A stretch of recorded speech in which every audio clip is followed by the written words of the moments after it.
कैसे तेज करें। आज मैं आपको कई सारे तरीके बताऊंगी जिससे आप आसानी से कैंची की धार तेज कर पाएंगे। तो दोस्तों यहाँ पर देखिए मेरे पास ये कैंची है, मैं सिलाई करती हूँ। तो ये अगर आपके पास इस तरह से कैंची की धार लगाना है तो ये ले सकते हैं, जो भी कैंची में धार लगाना है उसे आप ले सकते हो। इसके बाद हमें जो है लेना है तुरपाई वाली सुई। इसकी सहायता से हम पूरी कैंची की धार एकदम बढ़िया से तेज कर पाएंगे। तो दोस्तों इस तरह से देखिए कैंची को पहले खोलना है और ये देखिए एकदम पीछे के साइड में बिल्कुल भी धार नहीं है, एकदम धार इसमें कटी कटी सी दिख रही होगी आपको।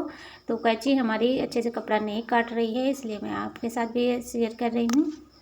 तो मेरे घर पे अभी कोई बाहर जाने वाला नहीं था और मुझे अभी कपड़ा कटिंग करना है, तो मैंने सोचा कि चलो अब घर पर इसकी धार बना रहे हैं तो आप लोगों के साथ भी शेयर कर देती हूँ, क्योंकि ऐसी समस्या हर लेडीज़ के साथ आती रहती है। और जो लोग सिलाई करते हैं तो खासकर उनके लिए ये वीडियो बहुत ज़्यादा हेल्पफुल होगी। तो देखिए इस सुई से आप थोड़ी देर ऐसे रगड़ेंगे तो कैंची की धार बढ़िया तरीके से सही हो जाएगी। तो कैंची से अगर कुछ काट देते हैं, जैसे कि कपड़ा छोड़कर और सारी चीज़ें हैं ना, लोग उठा लेते हैं कैंची से काटने के लिए, तो कैंची की धार मुड़ जाती है। तो इस तरीके से कैंची की धार सही हो जाएगी। और दूसरा तरीका ये है कि मशीन को थोड़ा देर इस तरह से चलाइए और कैंची को यहाँ पर लगा के ऐसे थोड़ा सा हाथ, दोनों हाथ लगा के ऐसे ऐसे करना है। देखिए आगे पीछे साइड करते जाना है। तो इस तरह से भी कैंची की धार एकदम सही हो जाती है। और जैसे कि बाज़ार में आप धार बनवाते हैं बिल्कुल उस तरह से तो नहीं होगी, लेकिन आपका काम ज़रूर सही चल जाएगा। क्योंकि जब कैंची नहीं चलती है तो बहुत गुस्सा आता है कि हम कपड़ा की कटिंग कैसे करेंगे। तो कई सारे ऐसे तरीके हैं, जुगाड़ हैं, जिससे आप अपने कैंची की धार को सही कर सकते हो। यानी इसकी धार जो मुड़ जाती है, इधर उधर हो जाती है थोड़ी बहुत, तो वो सीधी हो जाती है। तो कुछ टाइम के लिए ये सही रहेगा जुगाड़। ब्लाउज की कटिंग। तो दोस्तों सबसे पहले आपको जो है अस्तर वाले ब्लाउज की कटिंग करने से पहले आपको चाहिए एक नाप। तो अगर आपके पास ब्लाउज है तो ब्लाउज से नाप ले सकते हो, नहीं तो आपको इंची टेप से फिर नापना पड़ेगा।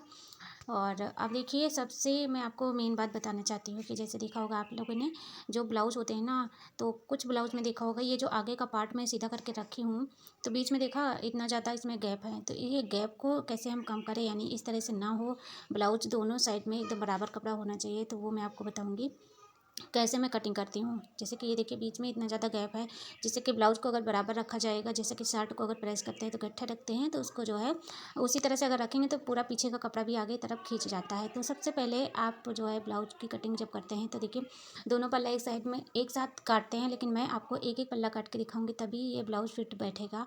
और देखिए सबसे पहले मैंने यहाँ पर ब्लाउज की नाप ले ली है। ब्लाउज़ को मैंने नाप लिया है, 32 इंच का ब्लाउज है और लंबाई इसकी 12 इंच है। तो देखिए पहले यहाँ पर मैंने अस्तर को प्रेस कर लिया है। अगर आपके पास है प्रेस तो प्रेस कर लीजिए, नहीं तो अस्तर बहुत ज़्यादा सिकुड़ा रहता है, जिससे सही से कटिंग नहीं हो पाती है। तो मैं अस्तर को प्रेस कर लेती हूँ। और अब देखिए अस्तर को ऐसे करके मैंने मोड़ कर रखा है दो भाग में।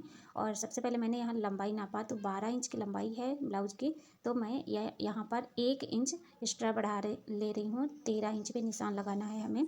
पीछे का पल्ला सबसे पहले मैं काटूंगी, तो पीछे के पल्ले में सिर्फ मैं 1 इंच ही ले रही हूँ एक्स्ट्रा, क्योंकि पीछे के पल्ले में तुरपाई नहीं करने वाली हूँ मैं, केवल सिलाई करेंगे, तो इसलिए मैं यहाँ पर 1 इंच ही बढ़ाकर ले रही हूँ। इसके बाद मैंने यहाँ पर जो है शोल्डर नापा है 5 इंच, और इसके बाद यहाँ पर शोल्डर के सीधे नीचे निशान लगाया है 6 पर। तो दोस्तों जैसे कि अगर ये 34-36 इंच का ब्लाउज जैसे हम बनाते हैं तो उसमें 6 इंच लेते हैं, लेकिन ये काफ़ी छोटा साइज है, तो इसमें जो है हम 5.5 पर निशान लगाएंगे। जो लोग बहुत पतले होते हैं तो उनके लिए 5.5 पर निशान लगेगा, तो ये जो कंधा है ये फिट रहता है।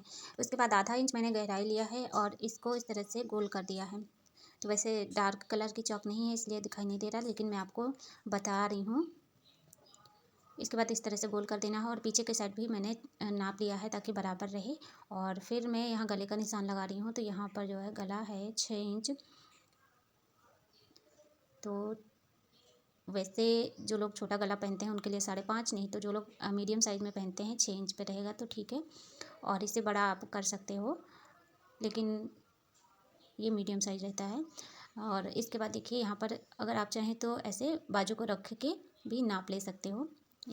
इसके बाद अब क्या करना है कि हमें सबसे पहले देखिए यहाँ चेस्ट के नाप जो हमने लिया था वो उतना जो है यहाँ रख के निशान लगाना है, इंची टेप रख के। तो 8 इंच पे मैंने निशान लगाया है। और इसके बाद नीचे के साइड में अब देखिए जो कमर की लंबाई है उसको हम नापेंगे। पहले मैं यहाँ पर ये बगल का देख रही हूँ, जितना इस ब्लाउज में है उतना ही हमें रखना है। तो एकदम सही आ रहा था। और इसके बाद देखिए इस तरह से हम कमर की नाप लेंगे, पूरा खोल के इस तरह से रखा। और अब इसको हम हटा देंगे। तो ये 28 इंच आ रहा है और इसको हम चौथाई भाग में नापेंगे। तो ये देखिए यहाँ पर मैंने निशान लगा दिया 1 इंच बढ़ाते हुए। जो हम 1 इंच बढ़ा के निशान लगाए हैं नीचे कमर पे, वो हमारा 4 जो प्लेटें पड़ती हैं नीचे वो इसमें सेट हो जाती हैं। और इसके बाद में यहाँ 1.5 इंच मैंने बढ़ा के लिया है कपड़ा, जिससे कि कभी अगर ढीला करना है तो सही रहता है। इसके बाद अब देखिए पीछे के पल्ले की मैं कटिंग कर दे रही हूँ। अब मैं रख के इसी को आगे के पल्ले पर कटने वाली हूँ, आगे का पल्ला। तो थोड़ा सा मैं ज़्यादा नहीं बढ़ाई थी, इसलिए नाप नीचे से रखना पड़ेगा। तो इस तरह से देखिए थोड़ा बड़ा करके कपड़ा अब मैंने यहाँ पर पीछे के पल्ले को रख दिया है। थोड़ा सा यानी आधा इंच बढ़ा के मैं आगे के साइड में कटिंग करूँगी। तो देखिए जो ऊपर के साइड कंधा है उसको मैं सेट कर दी हूँ, उतने पे ही रहेगा। आगे का जो पार्ट है उसमें मैं 1.5 इंच नीचे के साइड बढ़ा दे रही हूँ तुरपाई के लिए। और जो जहाँ पर बटन लगते हैं वहाँ पर मैंने आधा इंच बढ़ा के लिया है, पीछे वाले पल्ले से आधा इंच बढ़ा के लिया है। क्योंकि जब हम बटन और काज के लिए पट्टी लगाते हैं तो उसी में आधा इंच हमारा चला जाता है सिलाई में। अगर हम पीछे के पल्ले के बराबर ही रखेंगे आगे का पल्ला, तो उसमें आधा आधा इंच जब चला जाता है, तो मान लीजिए आधा इंच ले रहे हैं तो धीरे धीरे करके वो 1 इंच चला जाता है। तो जिसकी वजह से आगे का जो पल्ला है वो छोटा हो जाता है। देखा होगा बीच में जो पहले ब्लाउज में नापने के लिए दी थी उसमें बीच में जगह बची हुई थी। तो इस तरह से अगर आप कटिंग करेंगे तो पीछे के पल्ले के बराबर ही आगे का पल्ला सिलने के बाद में हो जाएगा। इसके बाद देखिए आधा इंच की थोड़ा सा गहरान करके मैंने यहाँ पर कटिंग किया था, यानी आस्तीन के लिए। और अब मैंने जो है गले पर निशान लगा के 6 इंच नाप के निशान लगाया है। और इसके बाद देखिए जो यहाँ पर प्लेटें बनती हैं आगे, तो इसमें मैंने 1.5 इंच की गैपिंग दी है चारों तरफ और 8.5 इंच पे निशान लगाया है। 34 और 36 के लिए मैं 9 इंच पे लगाती हूँ। और ये तो उससे भी छोटा है यानी 32 का ही है, तो इसमें मैं 8.5 पे लगाई हूँ। ये देखिए इस तरह से अब हम इसकी जो गले की लंबाई है उसके हिसाब से ही इसकी कटिंग करेंगे। तो ये मैं 6 इंच पे लगाई हूँ, 6 इंच लगभग ठीक है। तो इस तरह से रख के मैंने देख लिया है और इसको अब हम काट दे रहे हैं। ये देखिए तो इस तरह से मैं ब्लाउज की कटिंग करती हूँ। और पीछे गला का जो नाप है जैसे ब्लाउज में है उसी तरह से अगर बनाना है, तो पीछे मैंने इस तरह से रखा। और अब देखिए इस तरह से मैं गले की कटिंग करूँगी। नीचे के साइड 3 इंच और ऊपर के साइड 2 इंच हल्का सा गोलाई दिया है। और इस तरह से रख के देखिए ऊपर कंधे के पास में मैंने आधा इंच बराबर से कटिंग किया है, जिसकी वजह से वो जब सिलाई करते हैं तो वो बराबर होना चाहिए, नहीं तो तिरछा हो जाता है। इसके बाद आस्तीन के लिए मैंने यहाँ 17 इंच का कपड़ा नाप लिया है। और ये कपड़ा जो थोड़ा सा छोटा है तो उसमें मैं अलग से कपड़ा जोड़ लूँगी। और इस तरह से देखिए नाप के मैंने रख दिया है। ये देखिए इस तरह से कपड़े को रखना है। और पहले सिलाई कर लेते हैं तो ज़्यादा ही अच्छा रहेगा, लेकिन मैं दोनों तरह से ही बना लेती हूँ। तो जब अगर कपड़ा पहले से जोड़ रहे हैं तो ठीक है, और अगर बाद में जोड़ना है तो आप थोड़ा सा कपड़ा ज़्यादा लीजिए। यानी जोड़ने में जो कपड़ा जाता है ना, तो आपको थोड़ा ज़्यादा लेना है, जैसे कि थोड़ा बड़ा हो जाए तो आप बाद में फिर सही से कटिंग कर पाएंगे। तो जो एक्स्ट्रा कपड़ा मैंने लगाया है उसको थोड़ा बड़ा ही रखा है, यानी आधा इंच की सिलाई होती है, लेकिन थोड़ा सा मैं ज़्यादा ले लेती हूँ। इस तरह से देखिए मैंने आस्तीन पर भी निशान लगा के कटिंग कर दिया। छोटी आस्तीन बनाना है तो पहले मैं इस तरह से सीधी निशान जो है रख के काट लेती हूँ, सीधे निशान लगा के। फिर थोड़ा सा अगर गोलाई करना है तो यहाँ पर इस तरह से मैं गोल कर देती हूँ। तो इस तरह से ये हो गई आस्तीन की कटिंग।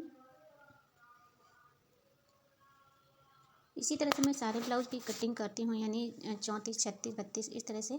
तो थोड़ा बहुत नाप का जो होता है फ़र्क, उसे ये समझना रहता है।